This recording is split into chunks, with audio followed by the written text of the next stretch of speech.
L'ancienne ministre revient dans un livre sur ses 682 jours à la culture où elle a notamment dû faire face à la pandémie de Covid-19.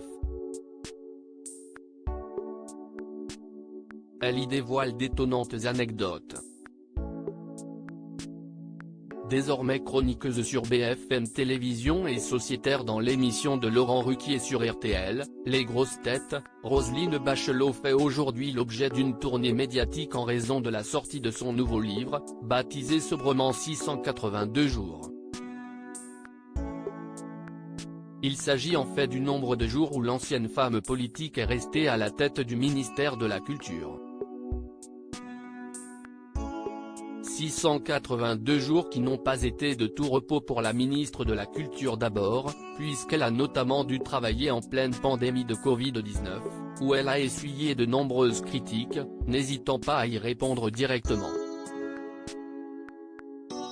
Une complicité assumée avec Elisabeth Borne dans son livre, elle dézingue également Benjamin Biolay, décrit comme un artiste friqué avec une tartine beurrée des deux côtés, qui n'a pas tardé à lui répondre.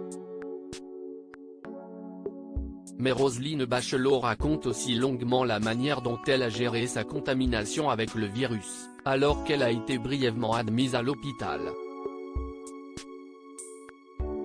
Aux Parisiens, elle révèle s'être retrouvée aux portes de la mort, mais avoir pu compter sur Elisabeth Borne, l'actuelle première ministre, elle aussi infectée, elle était dans un autre hôpital, on s'envoyait des SMS. Il s'est établi une sorte de fraternité, de sororité entre nous.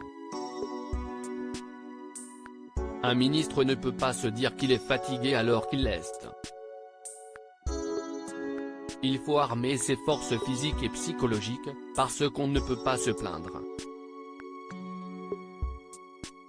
Quand Emmanuel Macron pourrissait les nuits de Roselyne Bachelot, si elle a fait peur à beaucoup de gens, elle a vite repris pied, bien aidée par les deux hommes à la tête de l'État à l'époque, Emmanuel Macron et Jean Castex. Le duo n'hésitant pas à appeler l'ancienne ministre parfois en pleine nuit, de quoi lui faire dire que ces nuits pouvaient être ainsi pourries, nous sommes tous de petits dormeurs en politique. Moi, jamais plus de 5 heures.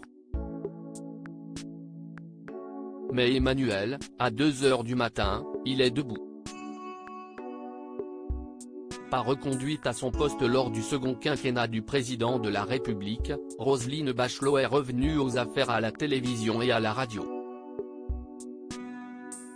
À lire aussi Benjamin Biolay, le chanteur répond sèchement à Roselyne Bachelot après ses vives critiques.